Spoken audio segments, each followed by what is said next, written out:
Okay,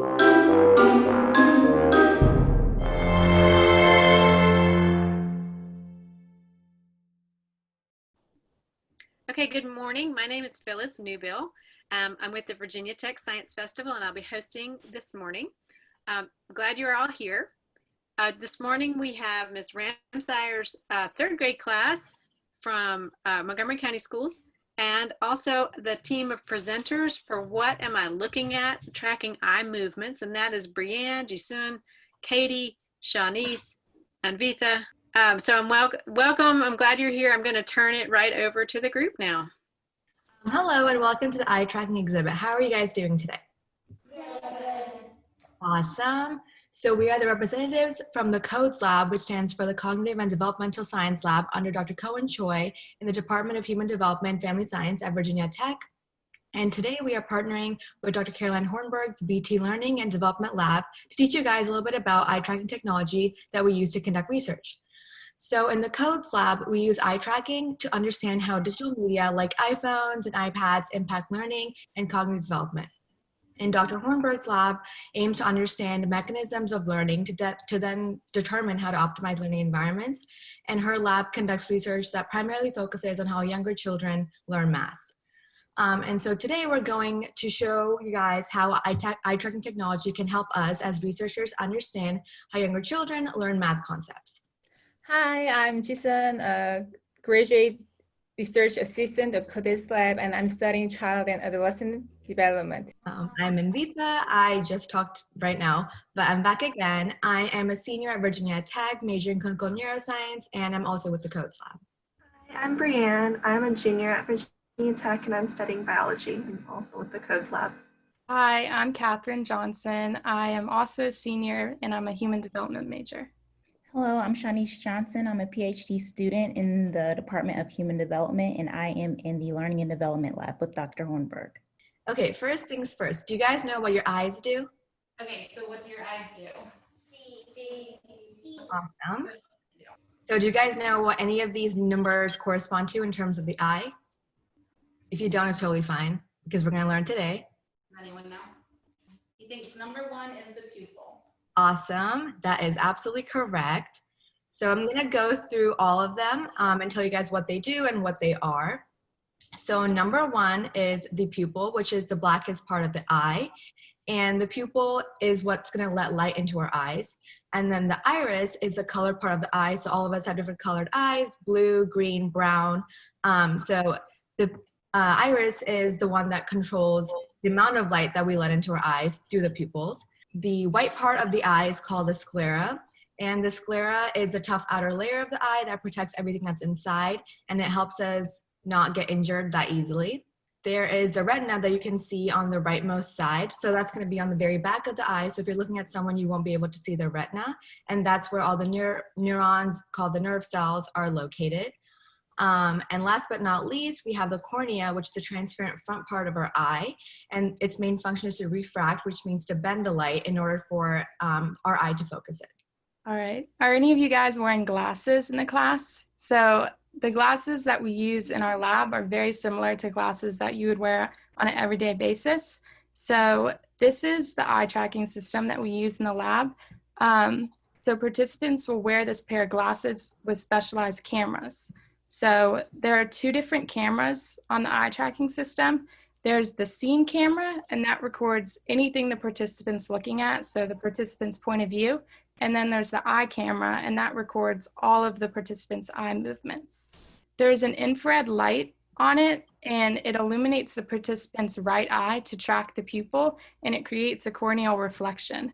So videos from each camera are sent to a computer, and we use specialized software to calculate gaze direction moment to moment. So now we'll be looking at how the eye tracking technology can help us as researchers understand how younger students learn math concepts. Once we set up the eye tracking system on our participant, we want to make sure that both the cameras on the glasses are calibrated.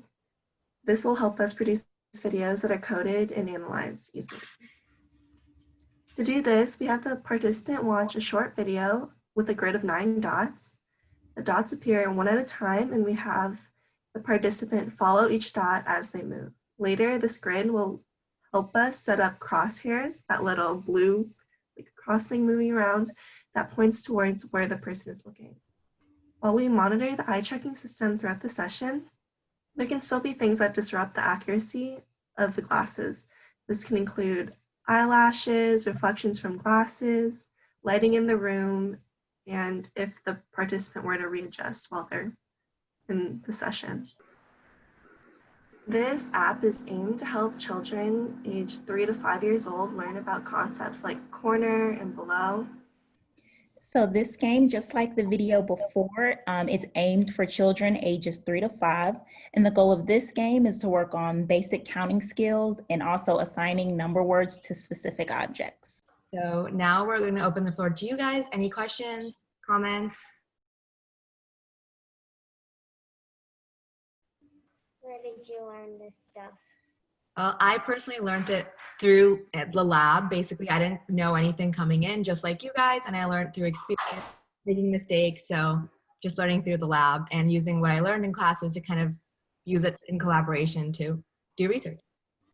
And I want to ask you this question to the students. So do you think there is an eye tracker for very young kids like infants? Yes? No? Do you think that there's an eye tracker for very young kids like infants, babies? No. Yeah, the answer is yes. Yeah, so we have 3 sizes of eye tracking devices in our lab. So the pictures that we showed you guys, that's the adult, but then the child one is just a little bit smaller. And then the infant one, it's actually like a cap and it has Velcro and you have to secure it on their head. And that's how it stays on. So that can be a little hard to get that on an infant. And it's also hard because we have to calibrate the device. So any like squirming or moving and stuff, it can kind of disrupt it. So that can be kind of hard, but we do have one. Have any of you used it on an infant then? And I guess what do you notice or what did you learn from that experience? So I know the director of our lab that's not on this call, she definitely has, but I personally haven't used it on an infant, but I have used it on adults and it's hard enough on adults to calibrate it and get everything right. So I would imagine that it would be very hard with infants, but it's still a possibility. Have you ever used it on a dog? That would be really cool, but we don't have a dog eye tracking device, but honestly, it probably exists. I'm not really sure, but it probably does. Do you think you could put the eye tracker, like so Max and you have glasses, do you think you could put the eye tracker on top of your glasses? So the eye tracking system can be worn with glasses and contact lenses, but it can cause some disruption because of like reflections or anything like that. But it is possible to wear them together. So one of our students has done like vision therapy before. So she was trying to see if it was similar, if she's done similar things to what you all are talking about. I also did vision therapy growing up, and I would say it's pretty similar in that you have to have focus, but you're not trying to do a task. Usually we're trying to watch a video or we're playing a game, so it doesn't require as much attention and focus, but we are measuring attention focus that we naturally do when we do household activities and play games or watch movies and stuff like that. Well, I want to thank everyone for being here this morning. I want to thank you for your good questions and your great attention. Thanks, Ms. Ramseyer, for setting it up and taking care of the permissions. And thanks so much to the eye tracking team. You all have done yet another beautiful professional presentation, and I appreciate your work on this. Thank you so much.